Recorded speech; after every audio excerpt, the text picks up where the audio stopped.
Good morning. Welcome to the Unitarian Universalist Congregation of Flint. I am Jim Newtown, a member of the church and your worship associate for today. Our ministers are Reverend Lynn and Jerry Kerr, and the pulpit today is Reverend LynnKerr. If you are new to UU, we are a non-creedal religion. Instead, we have shared values and principles which are listed on our website, uuflint.org. We are inclusive, a welcoming congregation. We welcome people from the LGBTQ+ community fully into our congregation. Our congregation welcomes all people, regardless of race, gender, abilities, financial means, or religious beliefs. Although we are currently unable to hold physical services, we still have financial obligations. If you are able and willing to financially support the church and its mission, you may send a donation to the church by mail or through PayPal by clicking on the Donate Now button on our website, again, uuflint.org. In spite of these difficult times, many of our members have been able to continue to meet their pledges. We are extremely grateful. Announcements. A new adult education class starts this Wednesday, August 5th at 6 o'clock p.m. with Reverend Lynn. It is entitled, What Moves Us, and is about learning to enjoy and celebrate who UUs are in a world where many people think we are the Antichrist. Well, we aren't. And this 8-week course uses discussion, reading, writing, and for those who want to, creating works of art, and all to prove that UUs are a naturally occurring phenomena, much like the wind and the trees. Please call or email Lynn at REVLYNN, Rev Lynn, at uuflint.org to sign up so she can send you the Zoom link. Our Michigan UU Social Justice Network has an important announcement. The newly appointed Postmaster General of the United States is making the mail more slowly, which is a way of affecting the outcome of the election in favor of the incumbent president. If you are voting by mail for the primary on this Tuesday, you need to hand carry your ballot to your local clerk's office. Then come November's general election, mail your absentee ballot way early. Our men's group Chalice Circle will meet by Zoom on Thursdays at 1 o'clock, and a good time is guaranteed for all. Our next meeting will be held this Thursday, August 6th, 1 o'clock p.m. Topic is favorite poetry in my life. Please have 2 or 3 poems for the meeting. Let Reverend Jerry know at revjerry@uuflint.org if you would like to join, and he will send you the Zoom meeting code.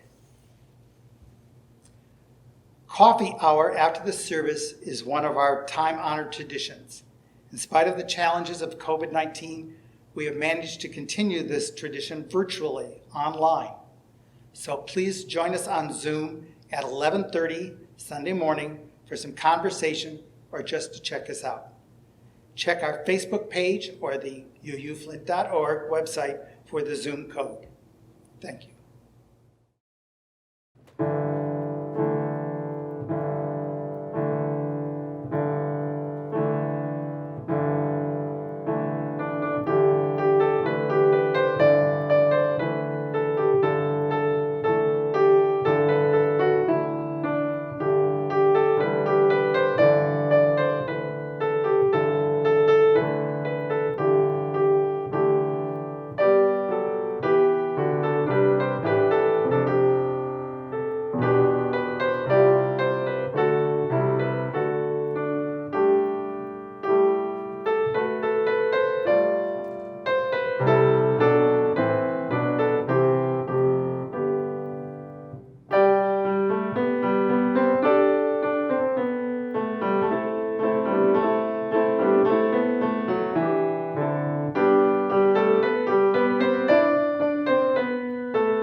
Our chalice lighting this morning is from Jennifer McLaughlin.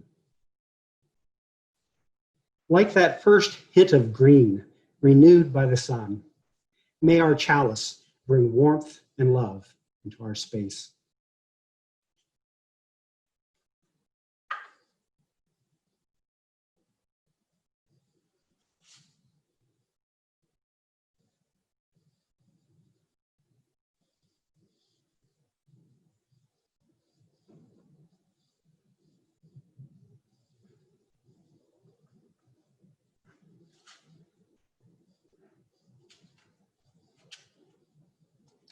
And our covenant.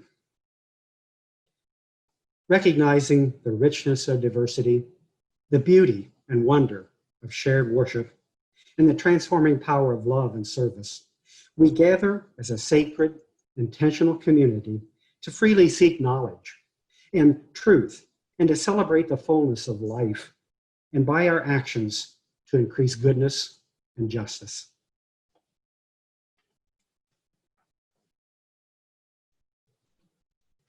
Good morning.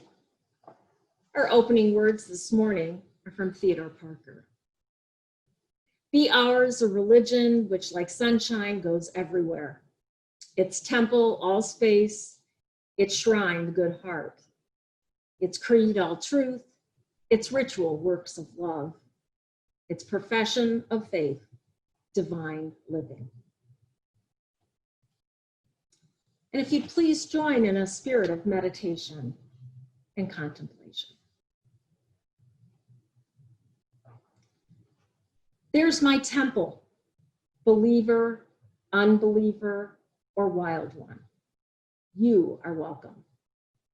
We have no definition of who we are, but human.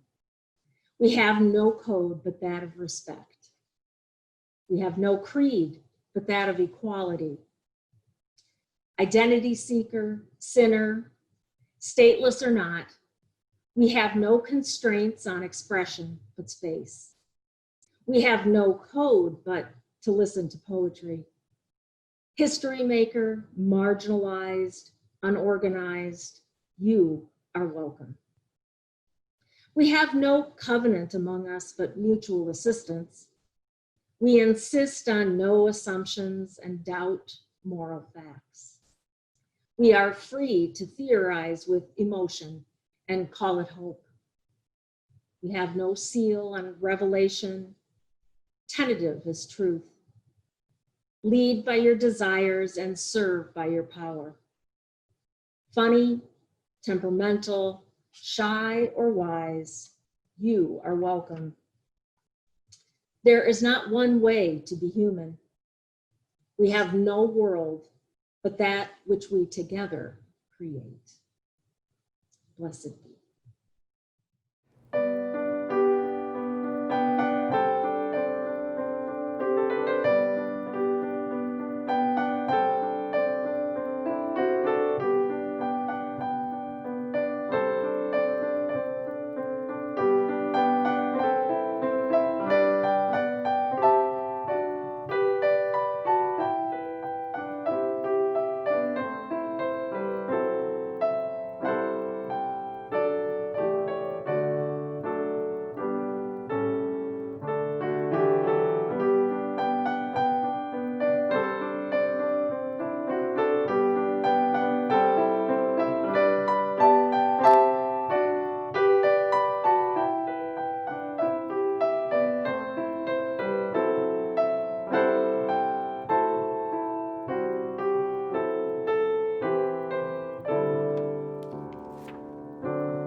reading this morning is entitled A Candid Welcome by Meg Riley.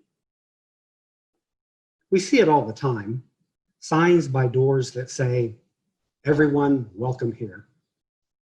But we know it's not true. While all people are, of course, welcome, time has shown that folks who hold certain beliefs will ultimately be uncomfortable and leave. To make it easy, I have named some of those beliefs, which may well mean that you won't like it here.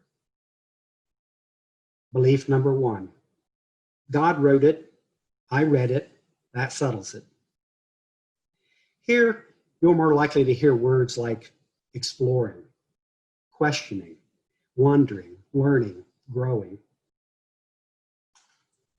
Belief number 2, there is only one right way, and there are many wrong ways to understand what is most holy, precious, and true. But we are a community of journeyers and spiritual adventurers. Belief number 3, it really doesn't matter what I do day to day in my life, so long as I do the proper rituals and accept God into my heart.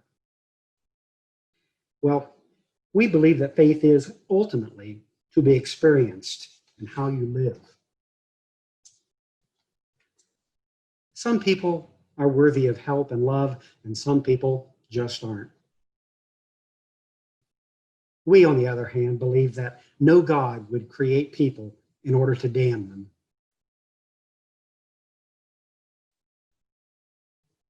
Belief number 5, God will reward the good and punish the bad after death. Though we have as many opinions on the subject of what happens after death as we do on anything else, you won't find many people here who talk about hell. Belief number 6, spirituality has no connection to the world of politics. We believe we are a community of activists related to our values, supporting marriage equality, protecting the earth from degradation, standing up for human rights for people regardless of economic status, immigration status, physical and mental ability, gender identity, and every other descriptor used to dehumanize or ignore people. Belief number 7, God has created a natural order, and traditional families and gender roles reflect that order. We think the universe is a complex place, and that makes life interesting. You will find members of this community from all walks of life who experience love in their lives in very different ways. Belief number 8, God gave the earth to humans. Humans have dominion over the earth. We talk a lot about something we call the interdependent web of all existence. That is to say, we understand ourselves as completely inseparable from and bound up with the earth. Belief number 9, people here are just waiting for someone like me to tell them the truth so that they can become better people and be worthy of God's love.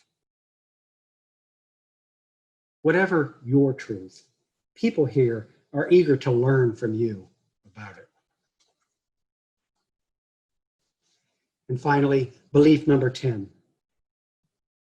I have nothing to offer this community, but I can receive from others.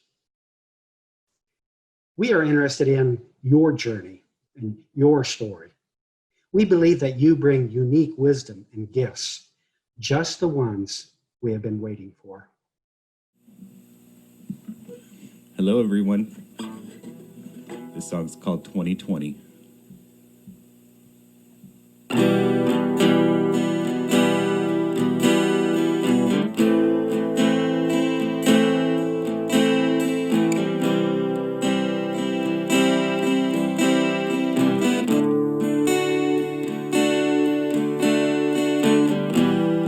All alone in my isolation,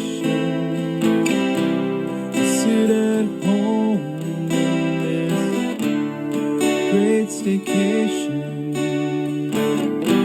The peace grows deeper with each meditation.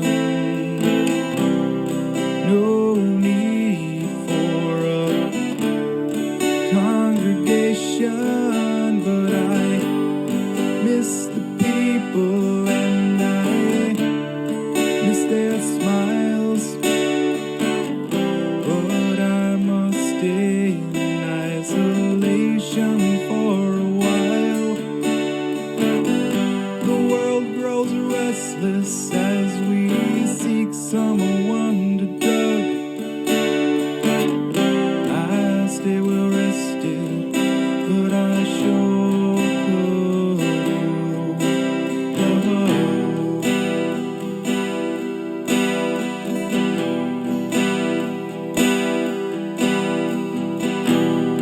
people marching in their frustration to and fro in this divided nation as we fight this new contagion. What we need is unification. I miss the people and I miss their smiles. But I must stay in isolation for a while. The world grows restless as we seek someone to drug. I stay well rested, but I sure could use a hug.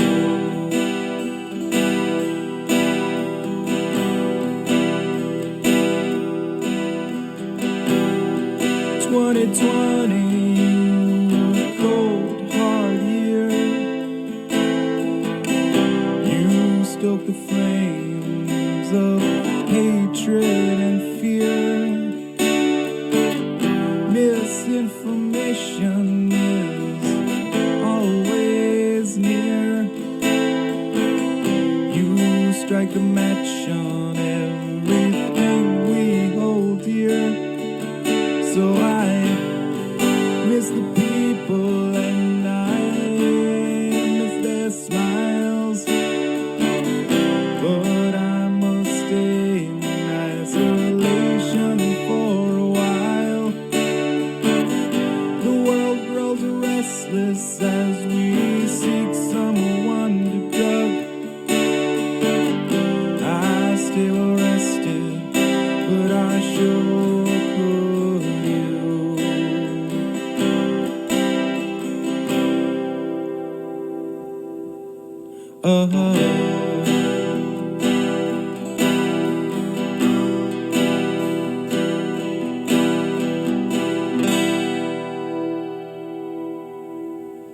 Thanks, guys. Peace and love. There was once a mysterious community that lived under an enormous glass dome. They lived there for many generations, and for many generations, a legend was passed down that if you ever stepped outside the dome, you would surely die. So no one ever did. In fact, the community had decided that the punishment for the worst crime would be banishment outside the dome. No one had ever committed a crime so dastardly until one day, to the community's horror, a man did commit such a crime. And the punishment was swift. The whole community escorted the man to the edge of the dome, and they pushed him out into the world outside. Then they all pressed their noses to the glass to watch him die. At first, the man shivered and braced himself for death, but then nothing happened. As the people watched intently, the man looked around, and then he began to dance softly on the green grass.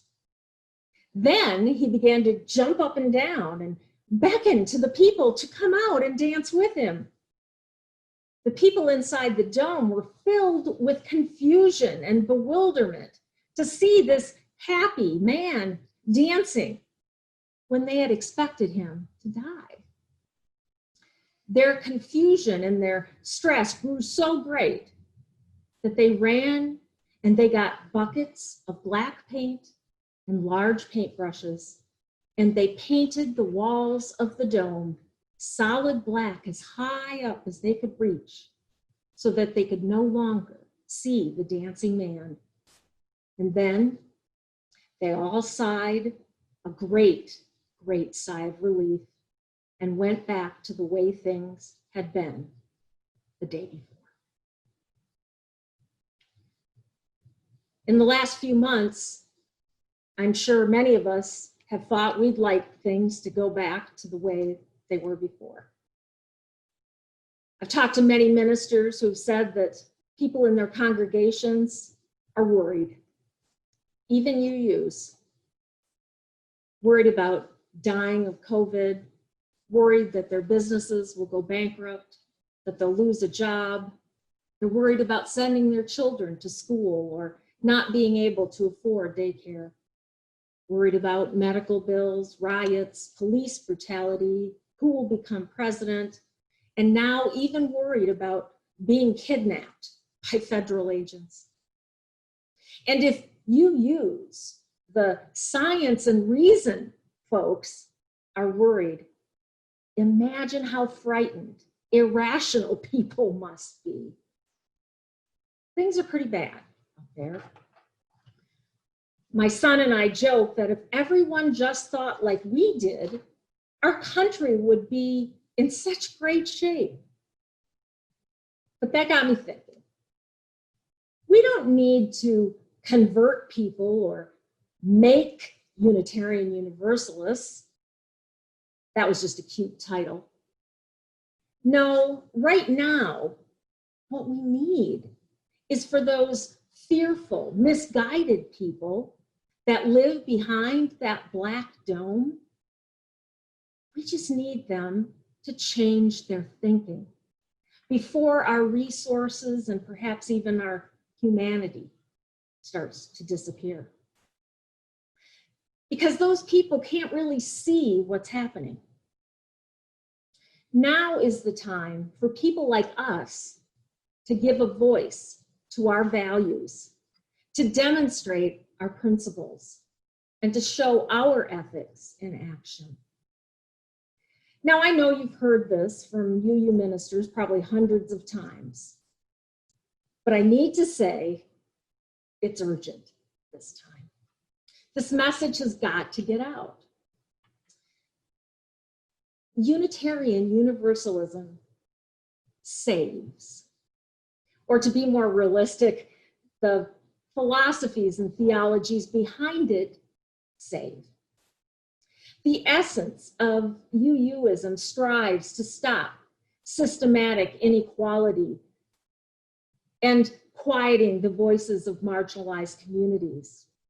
At its core, UUism demands that we halt the degradation of the environment and all living things.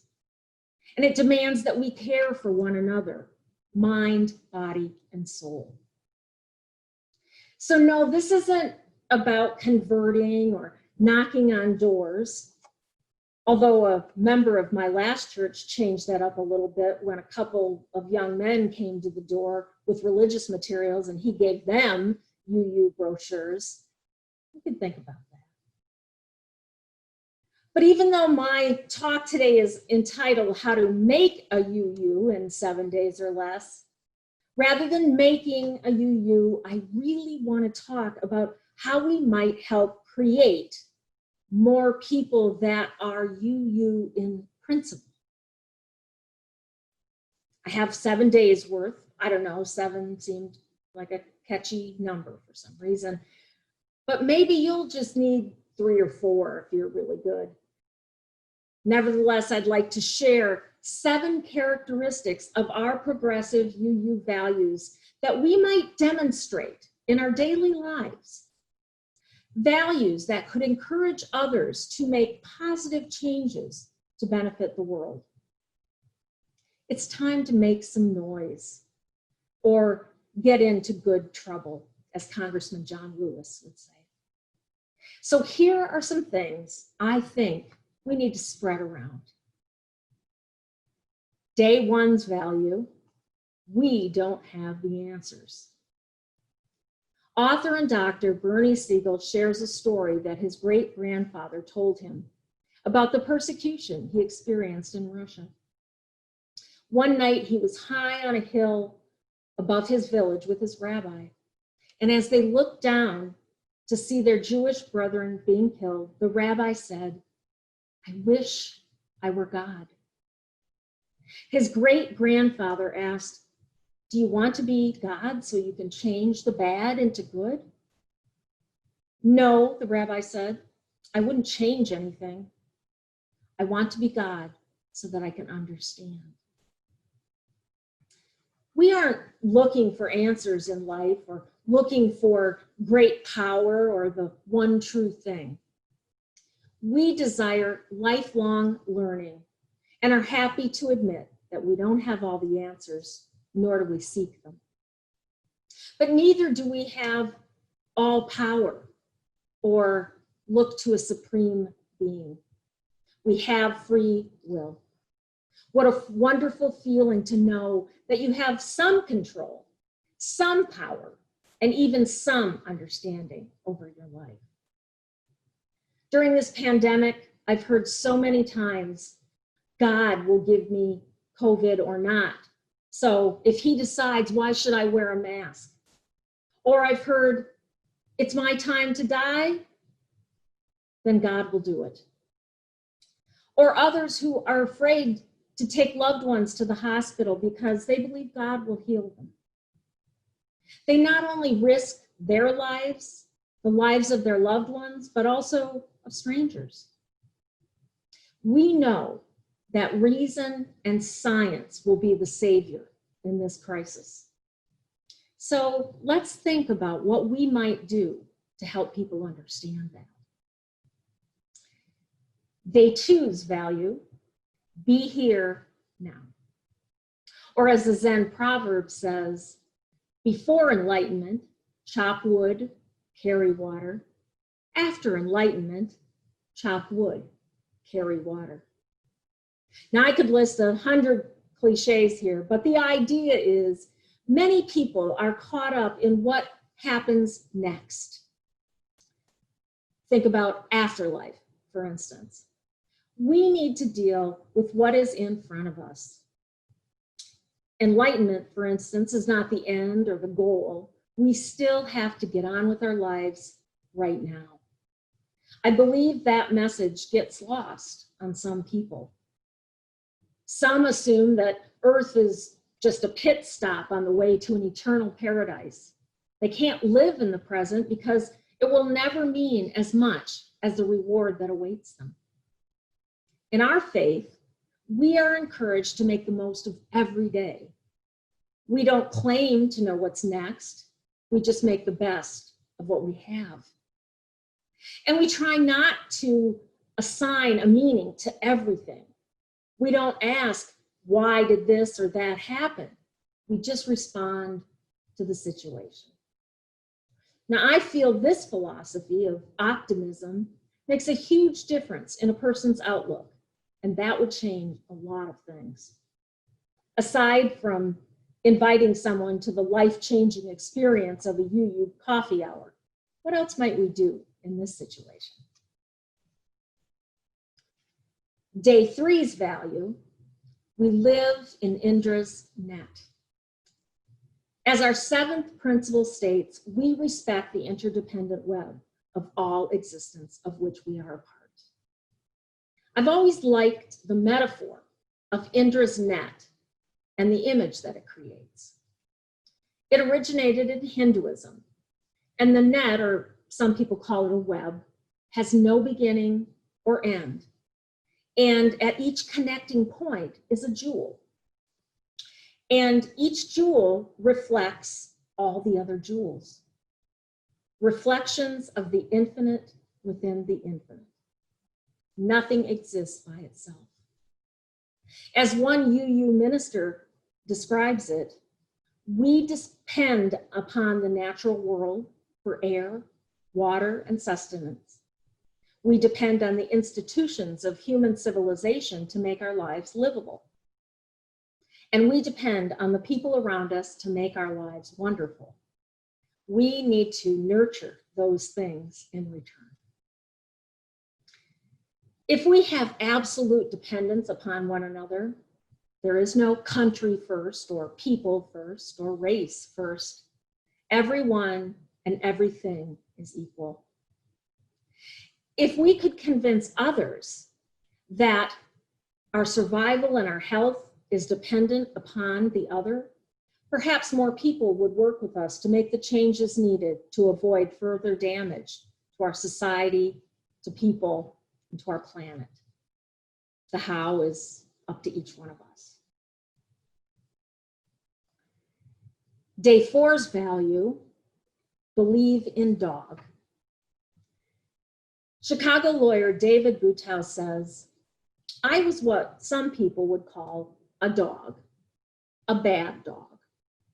Not one person depended on me, nor I upon them. Then he got his dog, Duncan. He began to see how Duncan treated everyone the same with no prejudgment, as a dog will do. The dog was happy to see anyone and excited by the simplest things. The lawyer said, like the way he approaches each meal with endless appreciation and even joy. Butow said that he would struggle to decide what to eat and wish he had something else, even when his cupboards were full. But Duncan, the dog, would circle the floor and excitedly anticipate the very same meal in the very same portion at the very same time every day.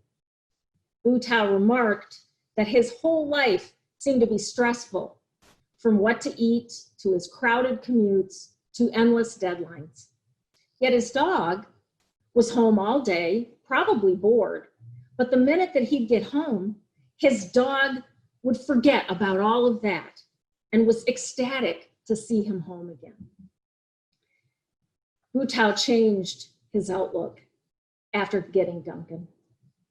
It's been my experience that UUs spend their lifetime finding ways to reduce stress. We have meditators, Pilates practitioners, Tai Chi practicers, quilt makers and knitters and crocheters and Sudoku champions and chess beginners. We have swimmers and walkers and joggers and runners and maybe a few limpers out there. We look to any and all traditions to bring calm and that dog-like happiness so we can face the challenges of the day. Spiritual and or physical practices like those benefit us in many different ways. A calm mind also makes people more open to new ideas and rational thinking. Let's think about how we might encourage such practices in others. Day 5's value is feed your soul. Many of you have heard me say, if you don't look forward to some activity that you're doing in our congregation, you're probably burned out with your volunteer position. We need to find something that feeds your soul. Everything that a person does in their congregation, according to how I feel, should be meaningful and should feel useful. One of the projects of our lives is to find something that creates joy and inspiration, whether it be in your congregation, in your favorite charity, or just in life.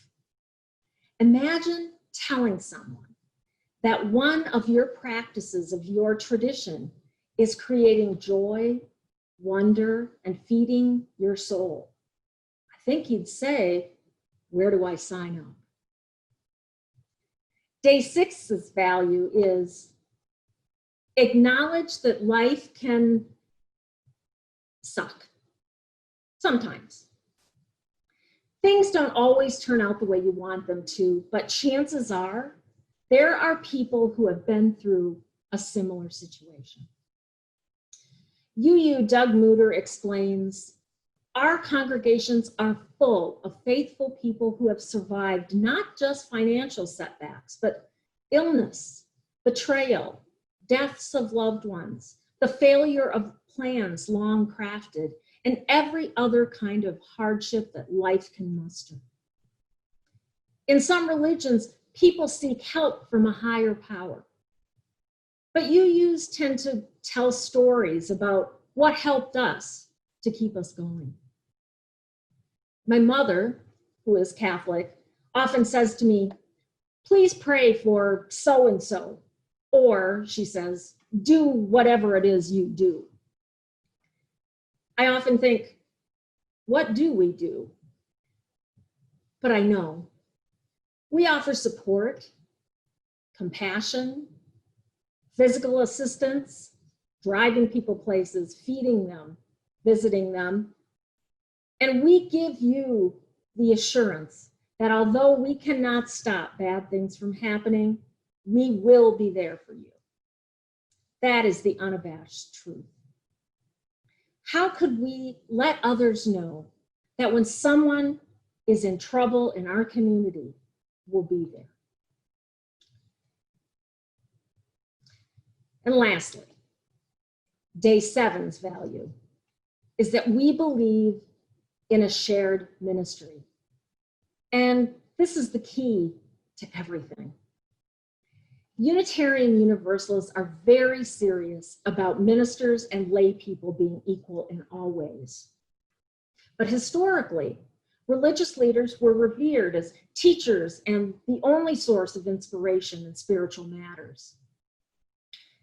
And sometimes some still are. But at the very least, clergy are expected to have some sort of specialized training, and that's why we still have seminaries. But a long time ago, the abuse of power was too much with clergy, and the Reformation resulted. Yet there were still those whose spiritual gifts were exaggerated, such as holy emperors, popes, mystics, charismatic preachers, and even faith healers. Some of those folks are still around today. I don't know if we have a chance against some of them. They can really draw the crowds. For example, Steve Martin played a faith healer in the movie Leap of Faith. I don't know if you saw it, but he's at a tent revival and his character is accused of being a fake. And he responds. This is what he says. Yes, I ran with a bad crowd that taught me to smoke weed and steal. I hung out in bars and I hot-wired cars. I grew up mistreated, so I lied and I cheated. I learned hard crime and I served hard time. I have walked the crooked road and I have danced with the demon Satan. And I say to you, if you want to give up the bottle, who are you going to talk to? Someone who has never touched a drop? And if you want to give up sin, and I believe everybody here does, who can lead you off the crooked road? You need a real sinner, people. A sinner of such monumental proportion that all your sins wrapped up could not equal the sins of the King of Sin. Because you know, if he can walk that straight and righteous path from lowliness to holiness, then you, with all your everyday sin, can rise up like an angel and ride the golden elevator to God's own penthouse in the sky. Well, of course, Martin's character was a fake. Although fictional, in reality, this is the kind of person that's a problem.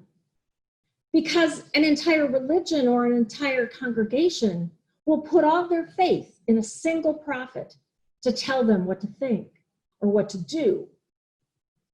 Unitarian theologian James Luther Adams, on the other hand, taught that everyone has the ability to teach and to inspire, and they have the responsibility to do so. So today, that's what I'm asking. To find ways that we can live our faith out loud, in public, so that people can see our values in action. And you not only have the permission of our tradition, but a responsibility to talk about what is ethical and what has value in our lives and in this world. It isn't about church growth, although that could happen. This is about changing minds and behavior, spreading the progressive agenda to save the world from ourselves. I think we urgently need to change some minds in this country. So I chose a few aspects of Unitarian Universalism that I believe might make a difference. There's probably many others I could choose. We all need to find what works best for ourselves and pass our ideas along however it works for you. And I know it sounds a little scary, but we progressive religious liberals have something to say. And I think we've been a little bit too quiet up until now. So the best advice I can give is from Don Quixote. The way to become a knight is to act like a knight and do the things a knight does. So let's all just do the things a progressive does to save the world. May it be so.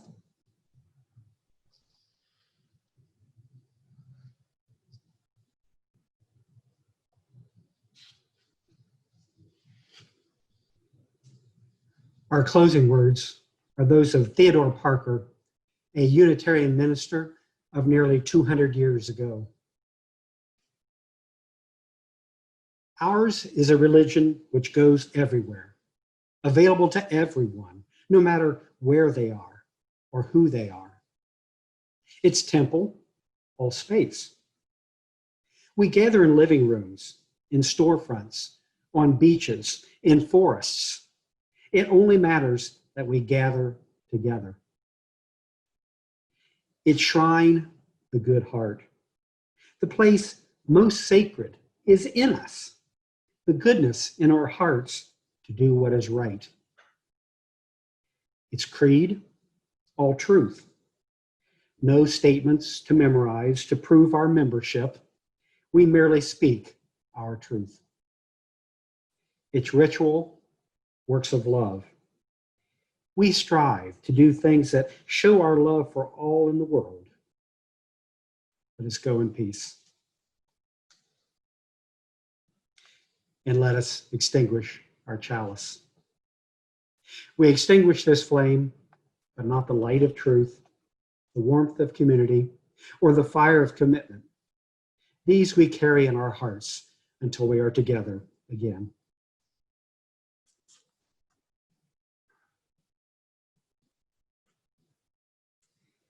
Thanks for being with us today. And please join us for our online Zoom coffee hour at 11:30. And instructions for getting to that coffee hour are at the beginning of this recording. Have a good day.